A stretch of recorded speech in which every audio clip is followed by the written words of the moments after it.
नमस्कार, मैं जयेश और आप देख रहे हैं द पैम्फलेट। सोरोस और उनकी संस्थाओं द्वारा आगामी कर्नाटक चुनाव में हस्तक्षेप की बातें सामने आने लगी हैं। यह आश्चर्य की बात नहीं है। सोरोस ने किसी काम के लिए फंड अलॉट किया है तो यह फंड खर्च भी होगा। सोरोस ने यदि भारत में लोकतंत्र की तथाकथित वापसी की भविष्यवाणी की है तो उसे पूरा करने के लिए हर संभव प्रयास करेंगे। इसीलिए सोरोस के मिनियंस ने मोर्चा संभाल लिया है। अमेरिकी राजदूत भी आने ही वाले हैं। उन्होंने अपने स्तर पर बाकायदा घोषणाएं कर रखी हैं जिन्हें पूरा करने के लिए प्रयास अवश्य किए जाएंगे। तमाम देशों में खालिस्तान समर्थन की आवाज़ें तेज होने लगी हैं।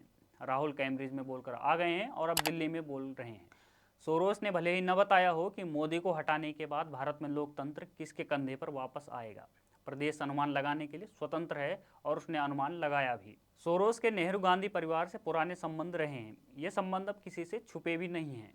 नेहरू परिवार में ब्याही अपनी मित्र और स्वर्गीय बीके नेहरू की पत्नी फोरी सोरोस की तरह हंगरी में जन्मी थी।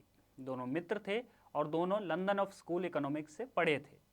इसे संयोग ही कहा जाएगा कि लंदन ऑफ इकोनॉमिक्स से पढ़े लोग दुनिया भर में लोकतंत्र को लेकर बहुत चिंतित रहते हैं।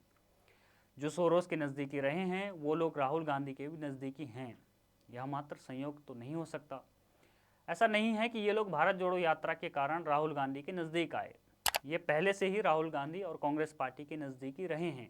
ऐसे में आवश्यक है कि राहुल गांधी से सवाल पूछे जाएं। सवाल भारत जोड़ो यात्रा में शामिल हुए लोगों को लेकर, सवाल यात्रा की फंडिंग को लेकर, सवाल सोरोस और कांग्रेस इकोसिस्टम के बीच तारतम्य को लेकर, सवाल यह भी पूछा जाना चाहिए कि नरेंद्र मोदी को सत्ता से निकालने, भारत में लोकतंत्र की वापसी और उसे मजबूत करने के अपने प्लान के लिए सोरोस ने जिस फंड की घोषणा कर रखी है उस फंड से क्या राहुल गांधी और उनकी पार्टी को भी कुछ मिला है।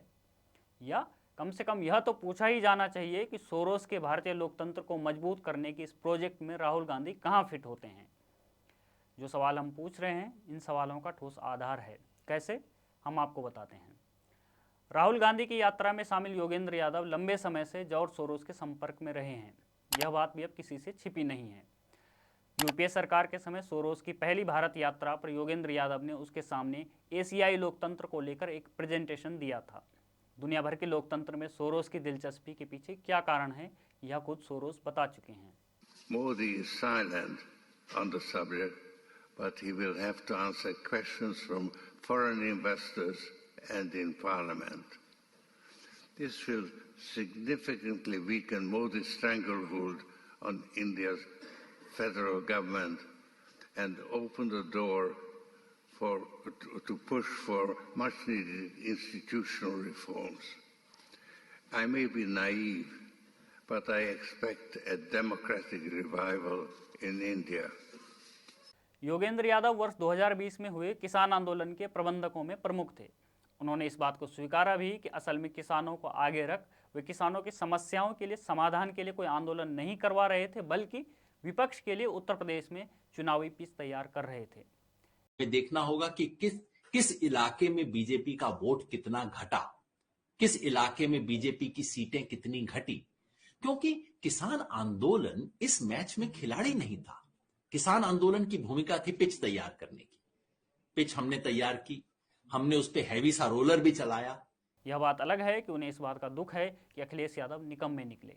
योगेंद्र यादव इस बात को लेकर अखिलेश और उनकी पार्टी को 2.5 तोला उलाहना दे चुके हैं कि सीमर को, फास्ट बॉलर को मदद मिले विकेट उखाड़ने में।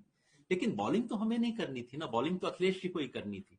और अगर वो योगी जी को आउट नहीं कर पाए तो खाली पिच बनाने वाले को न कहें। मामला बॉलिंग, बैटिंग इन सब का है। अंततः खेल उनका है। मल्टी टैलेंटेड योगेंद्र यादव ने एक प्रबंधन की भूमिका में जब किसान आंदोलन आरंभ किया, सोरोस उससे काफी पहले भारत में लोकतंत्र की मजबूती के लिए लगने वाले सीमेंट की खातिर $1 बिलियन कमिट कर चुके थे। किसान आंदोलन को लेकर अंतर्राष्ट्रीय मीडिया में जो प्रचार किया गया और उस प्रचार के लिए जिन स्लैब का सहारा लिया गया वे मुफ्त में तो आए नहीं होंगे।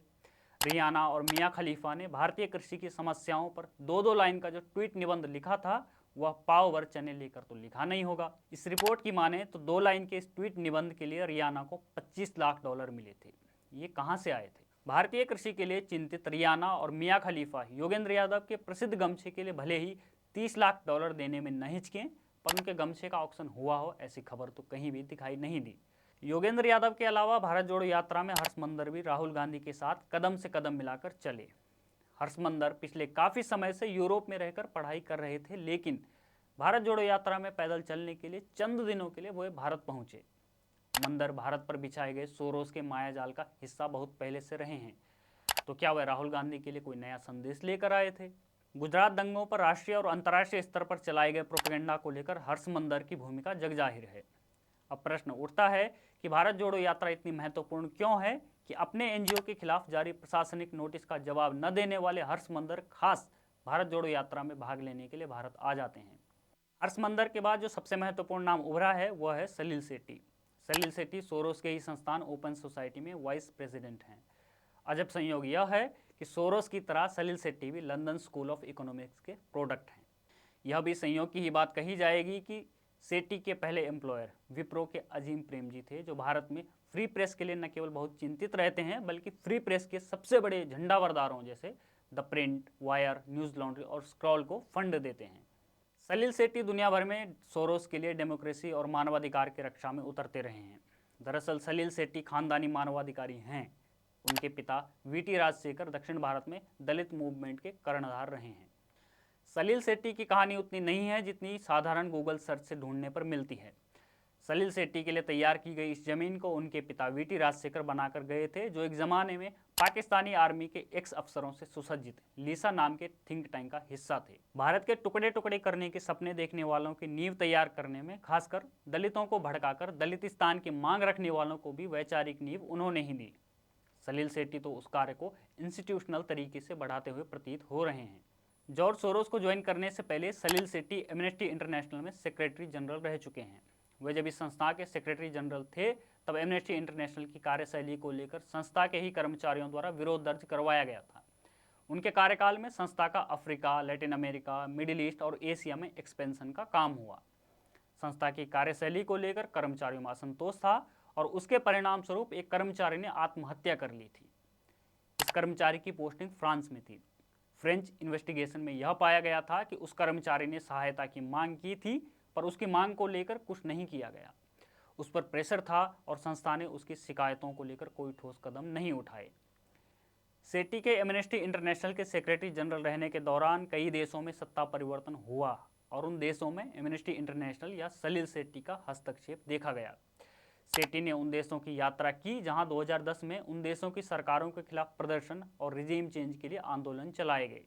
इसे संयोग मात्र नहीं कहा जा सकता है कि एमनेस्टी इंटरनेशनल के अपने कार्यकाल में सेठी ने ग्रास रूट लेवल पर एक्टिविस्ट से जो मुलाकात के नाम पर कुछ देशों में ठीक उसी समय कदम रखे जब वहां रिजीम चेंज ऑपरेशन की प्रक्रिया चल रही थी।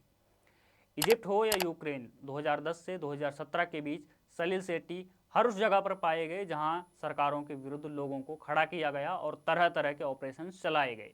सलिल सेठी पर 2018 में कर्नाटक की तत्कालीन कांग्रेस सरकार ने राजद्रोह का केस भी दर्ज किया था, जब एमनेस्टी इंटरनेशनल के लोगों ने भारत की संप्रभुता को चैलेंज करते हुए बेंगलुरु में नारे लगाए।